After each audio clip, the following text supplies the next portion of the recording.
Bapak Ibu dan teman-teman semuanya, hari ini kita akan sharing membahas tentang fitrah manusia selalu benar. Dalam hal ini Allah telah berfirman di dalam surah 30 ya. Coba teman-teman buka surah 30 ayat 30. Berarti surah Ar-Rum ya berarti ya. 30 Ar-Rum. Ya, jadi surahnya surah 30 ayat 30. 30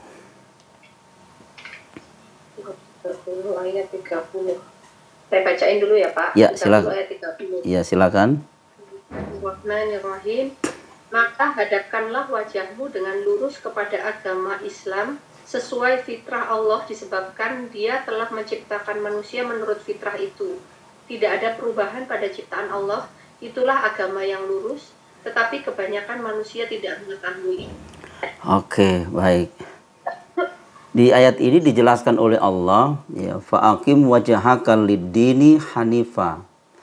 Maka hadapkanlah wajahmu dengan lurus kepada agama Islam, hanifa. Jadi poin pertama, kita dianjurkan oleh Allah untuk meluruskan pola pikir kita, akhlak kita, ide-ide kita ya terhadap agama atau terhadap sistem Islam, yakni hanifah, yang lurus. Lid-dini hanifah itu diterjemahkan sistem Islam. Jadi tidak ada sistem Islam yang paling benar kecuali ya agama Islam. Nah, fitratullah artinya sesuai dengan fitrah Allah. Allati fataran nasa 'alaiha. Jadi sesuai dengan fitrah Allah disebabkan Dia telah menciptakan manusia menurut fitrah itu. Artinya setiap manusia fitrahnya itu selalu benar. Fitrah manusia itu selalu jujur. Jadi fitrah manusia itu selalu terhadap berpihak kepada agama Islam, berpihak kepada Allah dan Rasulnya. Itu fitrah manusia. Kalau ada fitrah manusia itu menyimpang, misalnya ada manusia suka menghujat atau menghina orang lain, itu bukan fitrah manusia namanya. Itu di saat itu dia sedang terkontaminasi oleh sifat-sifat setan. Yang namanya setan kan selalu menyimpang ya, menyimpang dari ajaran yang benar, itulah setan. Merasa paling lebih, merasa paling hebat. Yang lagi heboh kan sekarang apa? Ustadz dengan ustadz yang lain selalu saling menjatuhkan, ya. Yang satunya bilang bahwa musik itu haram, yang satunya enggak, musik itu tidak haram. Ya, saya kira tidak perlu saling menjatuhkan, karena kalau saling menjatuhkan itu termasuk sifat sifat iblis yang ada di dalam dirinya, merasa paling lebih. Ana khairum minhu, saya lebih baik daripada mereka. Ya sebenarnya memanfaatkan subscriber aja supaya dapat cuan, itu aja sebenarnya. Ya tidak ada ridho Allah. Coba buka aja, ini kita pending ayatnya, buka surah Angka 30 ayat berapa tadi, Pak? 30. Surah 30 ayat 30. Nah, sekarang kita buka surah 7 ayat 12. Ya, tapi tetap kita pending surah 30 ayat 30 ya. Kita buka surah. Nah, sekarang surah 7 ayat 12. Bismillahirrahmanirrahim. 7 Al-A'raf ayat 12. Allah berfirman, apakah yang menghalangimu sehingga kamu tidak bersujud kepada Adam ketika aku menyuruhmu? Iblis menjawab, aku lebih baik daripada dia. Engkau ciptakan aku dari api, sedangkan dia engkau ciptakan dari tanah. Oke. Nah, di sini ada kalimat qala ana khairum minhu khalaqtani min nar wa khalaqtahu min tin. Aku ini lebih baik daripada Nabi Adam.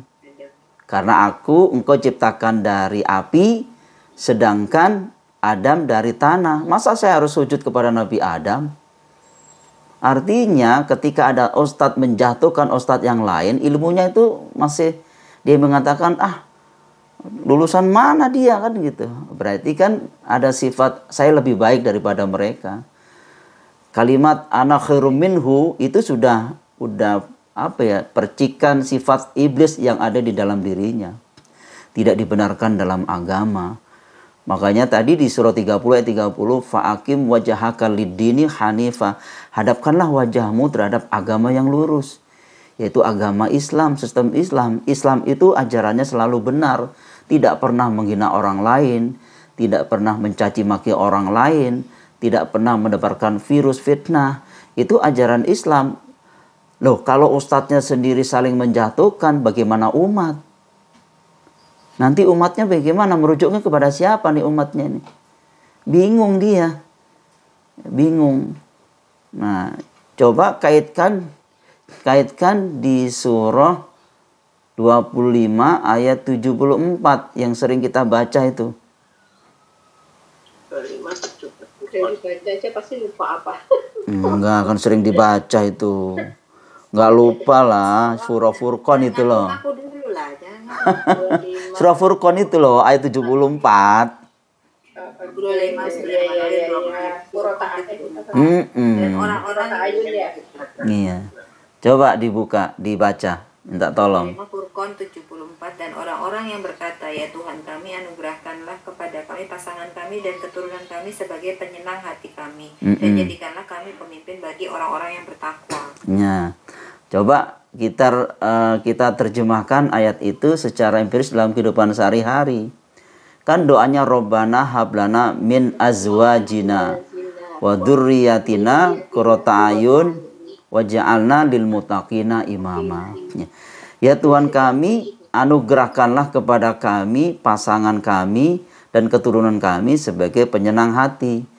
Jadi artinya ya Tuhan kami, jadikanlah kami, anugerah kepada kami pasangan yang qurrata ayun, suami istri yang menyenangkan.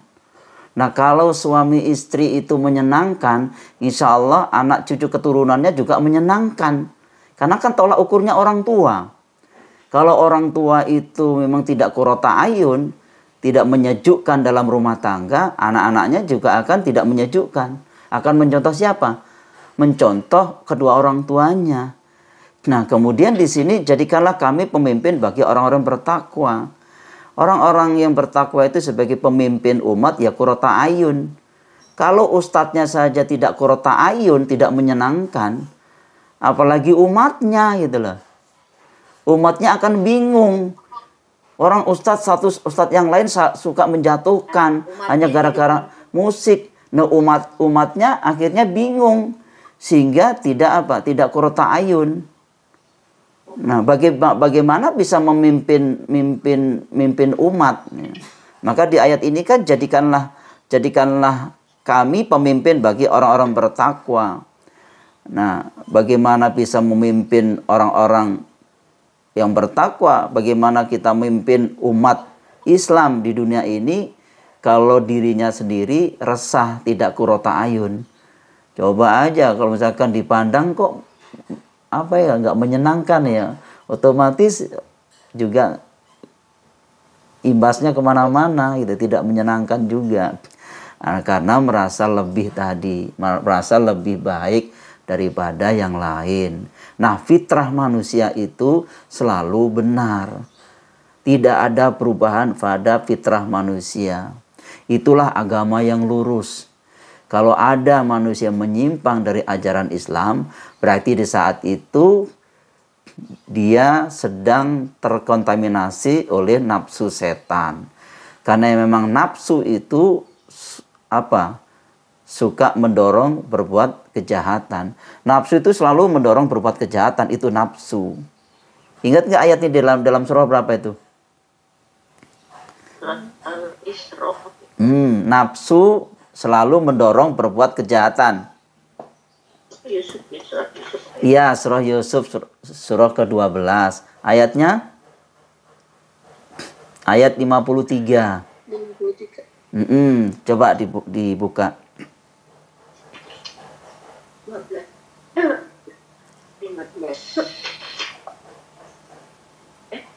12:53 ya? Iya, 12:53 berarti surah Yusuf ya?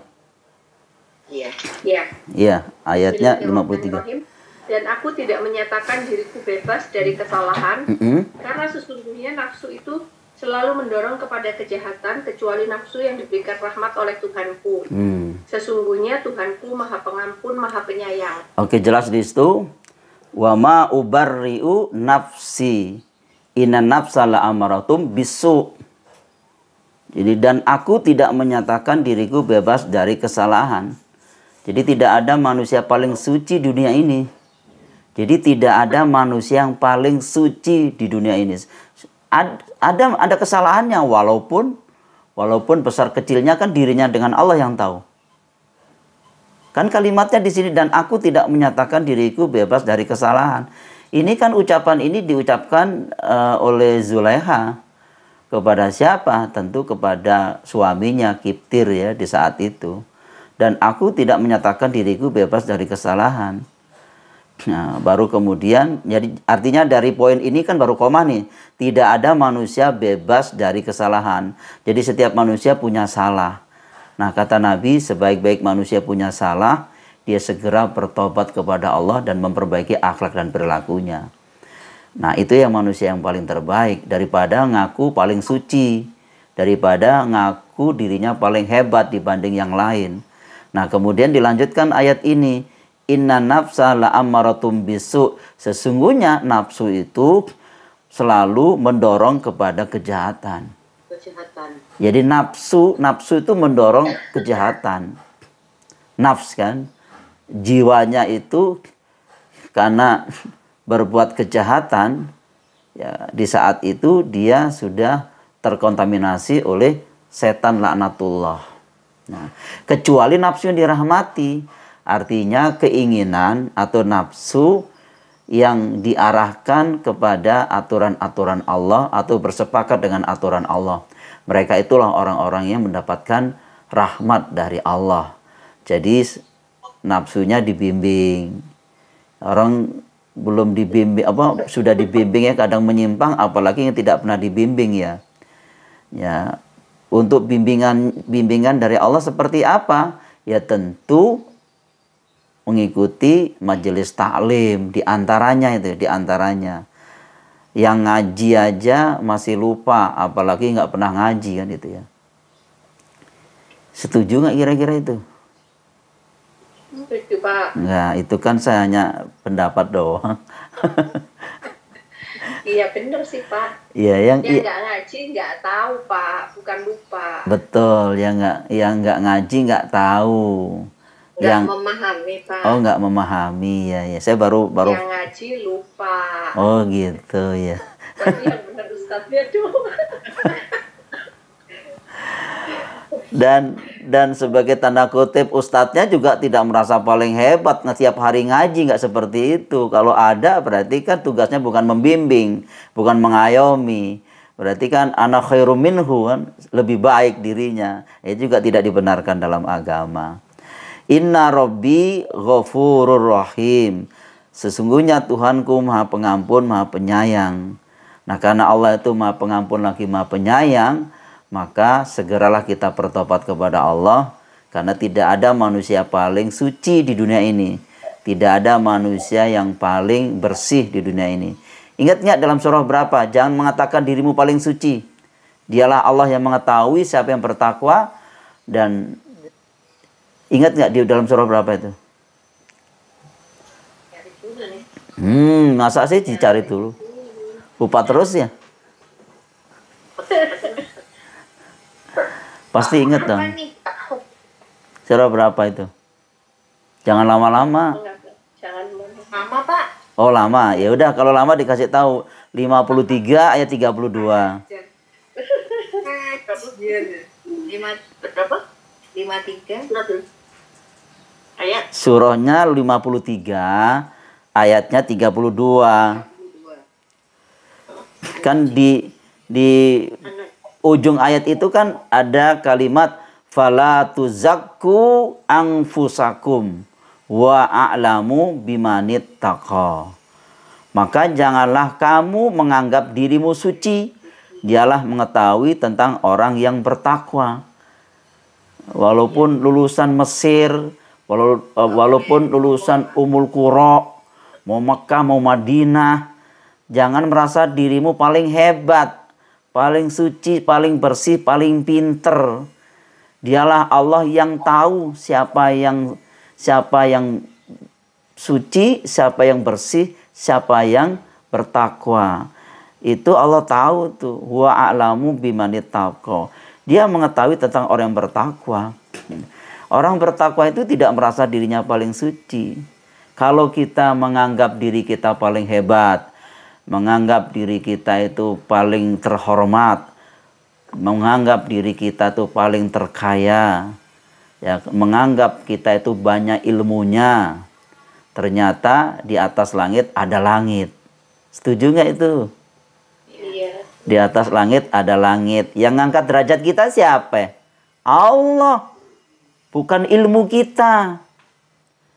Bukan pengetahuan kita. Memang dari mana kita? Walaupun kita lulus, udah profesor, doktor, dari Mesir, S3, lantas nggak mau dengerin orang-orang yang lulusan S1 yang di Indonesia. Misalnya kan gitu. Padahal di atas langit ada langit. Nah, surah berapa itu yang menjelaskan itu? Di atas langit masih ada langit. Di atas langit Ada sih, bumi itu apa gitu ya Pak? Mulu. Cepet lah, Wit. Cepet ojo suwe-suwe. Satu-satu ya Ayolah. dari 30 juz ini saya baca dulu. Ojo suwe-suwe. Aduh. Lah iya. Langit masih ada langit. Iya. Di atas langit ada langit. Ingat nggak? Masih mau nunggu sih saya baca ini satu-satu. Sama Oh. nunggu aja. Intinya sama nunggu aja sebenarnya. Coba buka surah 12 ayat 76. 12. Ayat 76. Ya kan? Langsung aja di situ. Kami angkat derajat orang yang kami kehendaki. Ada Daripada nunggu aku kan seharian. di situ ada kalimat narfa'u darajatim man nasya wa fawqa kulli dzi ilmin alim. Kan begitu. Coba di Angkat derajat orang itu ya, Pak? Iya, coba dibaca Mbak Indah. Maaf. 12 Yusuf 76. Kami angkat derajat orang yang kami kehendaki, dan di atas setiap orang yang berpengetahuan ada yang lebih mengetahui. Ya. Dengerin. Sombong amat, sombong amat. Terus gak mau ngomong sama yang levelnya di bawah. Iya. Jadi di sini narfa'u darajatim man nasya. Kami angkat derajat orang yang kami kehendaki. Jadi yang ngangkat derajat kita itu Allah. Mau jadi menteri, mau jadi presiden, mau jadi ilmuwan, yang angkat derajat kita Allah. Dan itu dilanjutkan ayatnya. Wa fauqa kulli dzi ilmin alim. Wa fauqa itu apa ya? Di atas. Kalau Allah itu nempel ya, nempel dengan mejanya kan gitu. Ada benda nempel di meja itu namanya Allah namanya. Tapi kalau fauqa di atas, nggak nempel tapi di atas itu fauqa. Ayat ini kalimatnya bukan Allah tapi fauqa. Jadi fauqa itu di atas tapi tidak nempel. Berarti di atas langit ada langit. Ya kan? Di atas orang yang banyak ilmunya, ada yang maha tahu. Siapa yang maha tahu? Allah yang punya ilmu itu. Kita nggak punya apa-apa. Lillahi ma fis samawati wal ard. Semuanya yang di muka bumi ini, semuanya milik Allah. Termasuk ilmu pengetahuan kita itu nggak punya apa-apa. Yang maha tahu hanyalah Allah. Lawong kok yang maha tahu Allah kok kita merasa paling banyak ilmunya. Itu bukan fitrah manusia. Di saat itu sudah terkontaminasi oleh nafsu setan.